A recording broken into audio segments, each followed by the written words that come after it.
যে প্রাচীর নির্মাণ করা হয়েছিল বিদেশিদের প্রবেশ ঠেকাতে, আজ সেই প্রাচীরই অসংখ্য বিদেশিকে টেনে আনছে তার কাছে। বলছি চীনের প্রাচীরের কথা। চীনের উত্তর প্রান্তে অবস্থিত গ্রেট ওয়াল বা চীনের প্রাচীর পৃথিবীর সপ্তাশ্চর্যগুলোর একটি। এটি বিশ্বের সবচেয়ে দীর্ঘতম মানবসৃষ্ট স্থাপনা। খ্রিস্টপূর্ব ৮ম শতকে এর নির্মাণ কাজ শুরু হয়। এরপর থেকে প্রাচীর সংস্কার, সংরক্ষণ এবং সম্প্রসারণের কাজ চলেছে ১৯ শতাব্দী পর্যন্ত। চীনের এই প্রাচীরের সম্মিলিত দৈর্ঘ্য পৃথিবীর বিষুবরেখার দৈর্ঘ্যের অর্ধেকেরও বেশি। চীনা ভাষায় ১০,০০০ মাইল দীর্ঘ প্রাচীর নামে পরিচিত এই দেয়ালের মোট দৈর্ঘ্য ২১,০০০ কিলোমিটারেরও বেশি।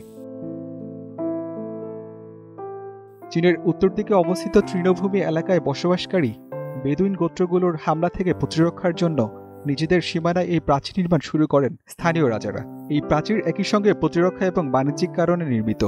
এই প্রাচীরটি পৃথিবীর দীর্ঘতম সমাধিস্থল হিসেবেও কুখ্যাত, কারণ এই দেয়াল তৈরির সময় বহু নির্মাণ শ্রমিক মৃত্যুবরণ করলে তাদেরকে এই দেয়ালের মাঝেই সমাহিত করা হয়। বিস্ময়কর ব্যাপার হলো, চীনের প্রাচীর কিন্তু কোনো একক স্থাপনা নয়, বরং একাধিক বিচ্ছিন্ন দেয়ালের সমন্বয়ে গঠিত। এর গড় উচ্চতা ২০ ফুট এবং সর্বোচ্চ উচ্চতা ৪৬ ফুট। ভৌগোলিকভাবে এর উচ্চতায় বেশ পার্থক্য রয়েছে, কারণ বিভিন্ন উঁচু নিচু অঞ্চল মিলে এ প্রাচীর তৈরি হয়েছিল।